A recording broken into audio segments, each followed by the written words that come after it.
when it comes to the type of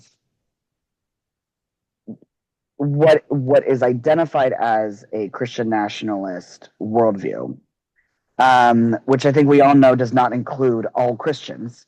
Um, the a lot of the a lot of the cultural and political shifts that we are seeing being pushed from folks who support a Christian nationalist worldview, they all come from a revulsion towards a pluralistic society. We I think, I always tell people, I grew up in the church. I used to be evangelical. I am not anymore. But I have a great deal of people that I love and trust in my life who are Christian. I am not anti-Christian. I'm anti, well, a word that I can't say on this meeting. I'm anti-jerk, shall we say. And I think the vast majority of people in the LGBTQ community um, don't have any desire to prevent people from praying or to prevent people from going to church or to say that you can't have, a Christian worldview or, most of us, there's this idea that like trans people hate God. It's like, no, man, I'm down with Jesus. I think he's fine. I think he's cool. I think he was a great teacher, right? And a lot of people are much more spiritual than I am in that way. I just don't agree that your personal interpretation of the Bible gives you a right to create a world that is hazardous for anybody who doesn't fit into that space that you interpret. And that I think that's the divide. And so as Christians, I think I think that there is in some ways almost a responsibility to say no, these people do not speak for Christianity. And that's why I appreciate talking to you guys is because I think there's a willingness to push back against that. I want to say something more theological in what you're saying. And what you're describing is folks saying, well, that's not my understanding of God or the Bible. And I always want to respond to that with, well, who gets to decide and why? Mhm. And for me, we have Christian traditions and roots that lean into the idea of transition. So I think about baptism and the way in which we talk about baptism as dying to your old life and living a new life. And in that process, in some traditions, you get a new name. And Mhm. when we talk about trans folks, what do you call the old name? It's a dead name because you've died to that life and you're living something that's more authentic to who God has made you to be. That's baptism. Mhm. And so to think about that transition process as being parallel to baptism, it just makes sense to me. And I feel like those are the types of conversations that we could be having that would be really fruitful within Christianity. To talk about what does this mean theologically and where do we have things that we can look to and say, oh, we've already done this before. Saying a Mhm. new name isn't all that hard. We've already done this before Mhm. in our faith tradition. And the first meeting of the church as the council, the first council in the book of Acts, was them getting together to say, how, in this case, how Jewish do you have to be a follower of Jesus? Essentially, I'm paraphrasing here. Y'all folks are saying that God's not going to work through somebody who's not been circumcised, but we got this community of people through whom God is clearly working. Who am I to say the Holy Spirit can't work in where the Holy Spirit's obviously working? So for me, that's part of the answer here. It's not trying to get into the argument of saying who's right about Christianity. The very fact that there are gay Christians, the very fact that there are women in ministry denies and drives crazy the folks who say women can't be pastors, women can't be leaders, gay folk can't be believers, can't believe in the Bible. Well, they're there. We're here. And so that itself is a light, and it says what you're saying about the faith is untrue, because here's one. And I think that kind of a witness in this moment, whether we're talking about matters of faith or we're talking about just kindness and recognition and saying you are a person of value, is holds that light up, and does, to again paraphrase the Apostle Paul, burning coals get poured on the people with because their bigotry. It drives people nuts, because their desire to control everybody else doesn't work. And so for people of faith, yes, to speak out against these laws, but also in their own personal actions, in their actions in community, in their faith communities, in their doing business, to continue to reinforce, and to support diversity, equity, inclusion, to recognize privilege, to those who have privilege, take a step back, um, and to say we do not participate in that without having to get into an argument. Just being who you are and being caring bears that light. I think there is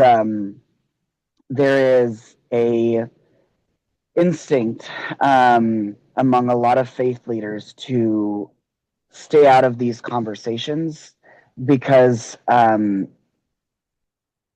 these conversations have been labeled as political, right? Um, and I think, as somebody who works within political spaces, who works within civic engagement, I can tell you everything's political. There's nothing that's not political. But I can say, for me, I run a 501c3. We're a nonprofit. All right, you can hear me, right? Okay. We're a nonprofit, and we are held to the same standards that churches are, right? We cannot be partisan, and partisan and political are not the same thing. Now, my right as a person in the LGBTQ community to exist safely, to have dignity, to have equitable, access to the world that I live in, that is not a partisan issue. It has been made a political issue. And I think understanding in the same way that Pride of the Peer, as a nonpartisan nonprofit, is able to engage in these issues and to go and speak on behalf of our organization at city council meetings. We're able to go and testify, in front of hearings in Sacramento. We're able to engage in that way and educate people on things that are happening in our local politics. All of those things are within our guidelines as a 501c3. And so I think the instinct that a lot of people in church spaces have to say, well, I'm going to stay out of it, at least on a like legal and IRS standpoint, is not as strong of an argument as you may, not you, but as some people may imagine. And in that regard, I think when you're combining personal and politics, especially when it comes to faith, there is an opportunity for those conversations. I can tell you that last year, prior to his election to the Huntington Beach City Council, I had a 20-minute long conversation with Chad Williams, who's a new council member here, but he's also a youth pastor at Calvary Chapel at Huntington Harbor. And we spoke about these issues from a faith perspective. Now, I mentioned I left the evangelical church, but I still identify within the Christian culture, and ironically, once I left the church is when I started learning a lot more about the faith. And so, I came prepared for this conversation. And I'll share with you guys what I shared with Chad, which is, if you're going all the way to the beginning, in Genesis, we are taught that God created, night and day, right? But dawn and dusk exist. And we are taught that God created, the land and the oceans, but marshes and bayous and glaciers exist. And we are taught that, he created the heavens and the earth, but we know that our galaxy is one tiny piece of this ever expanding universe. So we understand, as Christians, that the binary reflected in the text is a limited representation of the full scope of what an omniscient, omnipotent God can and has created. And so why are we able to recognize that from the perspective of everything else in the natural world that we understand, but when it comes to the biological organs and gender representation or the sexuality of the people around us, we're like, nah, God didn't do that. Like, and I had a conversation with him about that. And his response was essentially that, well, I don't think that you can interpret the Bible any way you want. Which goes right back to what you were saying earlier, George, about like we do all interpret, the Bible in a million different ways over thousands of years. And so just the mere existence of the fact that there are many different ways to read this text, I'm never going to convince someone like Chad that my personal interpretation of the Bible is the correct one. And maybe it isn't the correct one, but it certainly is not the only one. I mean, that assumes that there is a correct one, number one. And number two, I go back to the question of who gets to decide. And in the end, that's about power, and who has the power is the one who gets to decide. And this is bigger than just politics.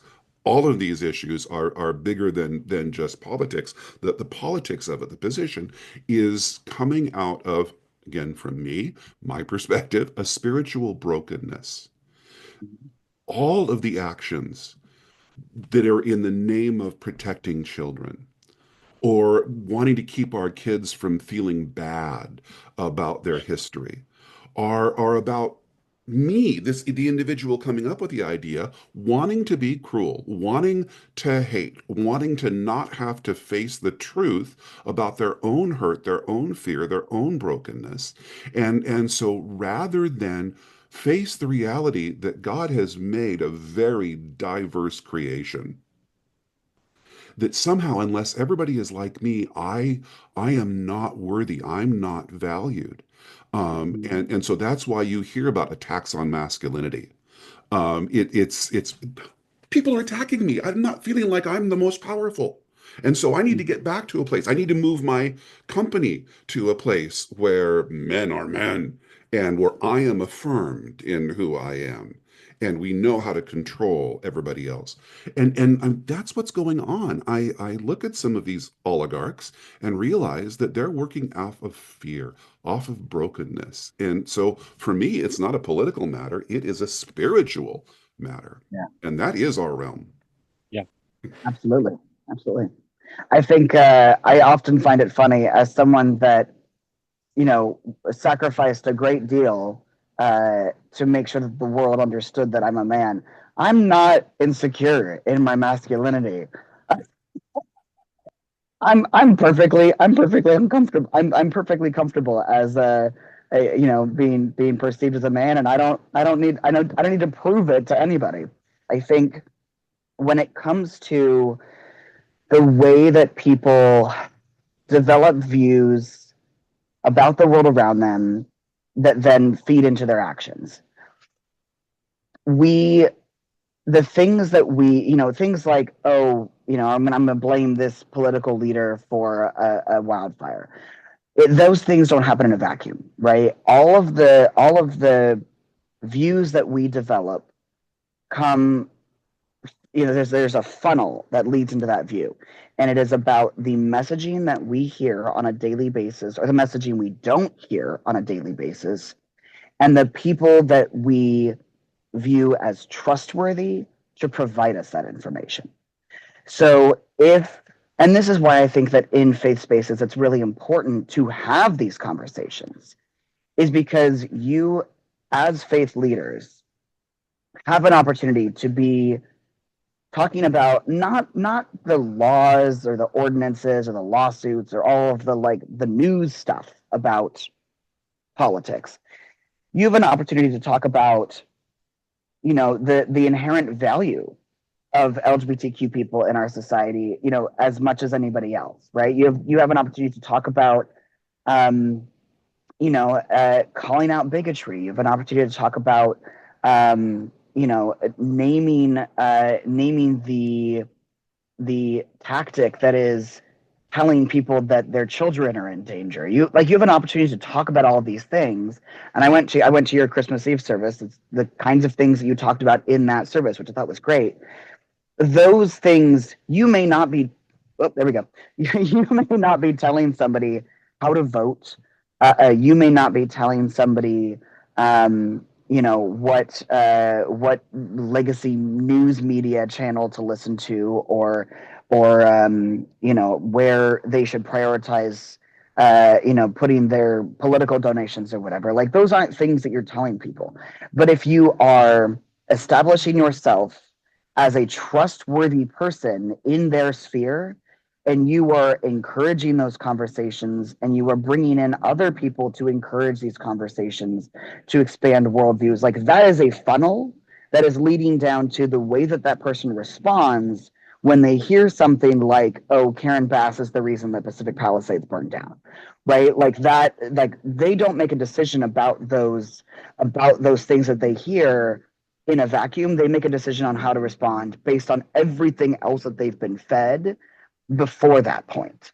And that is I think not just the ability of churches. I think that's the responsibility of churches.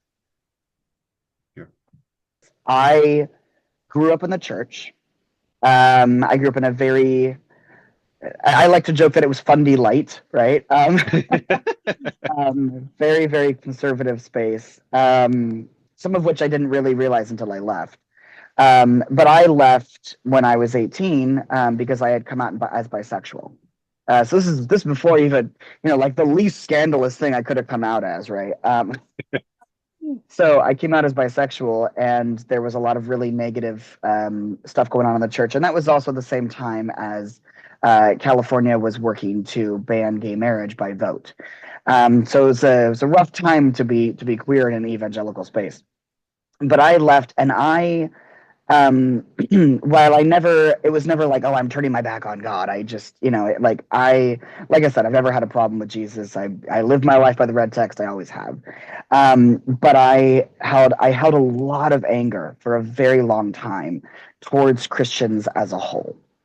And and that came from the hurt of like, I didn't want to leave the church. I felt like I, wasn't, not even that I didn't belong there anymore, but that nobody wanted me there.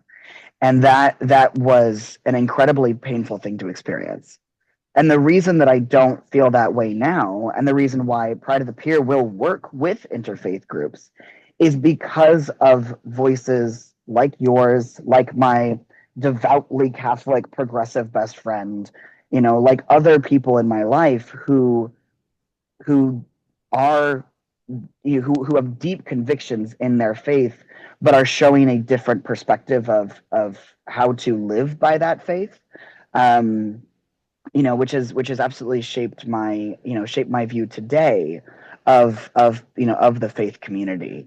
And so I think that is an incredible privilege that you have as faith leaders. And I think that, beyond even how to communicate to beyond even how to communicate to your flock about these issues, realizing that you have an ability to bring peace to people who have been pushed out.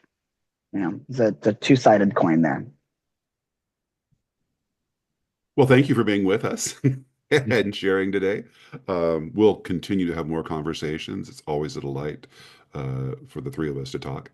And blessings to us all as we move forward, and to those who are viewing and participating as well.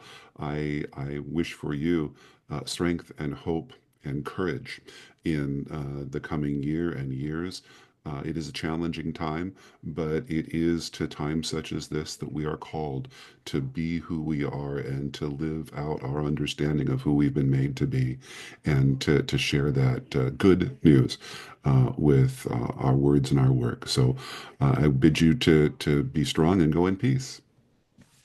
Thank you. Amen.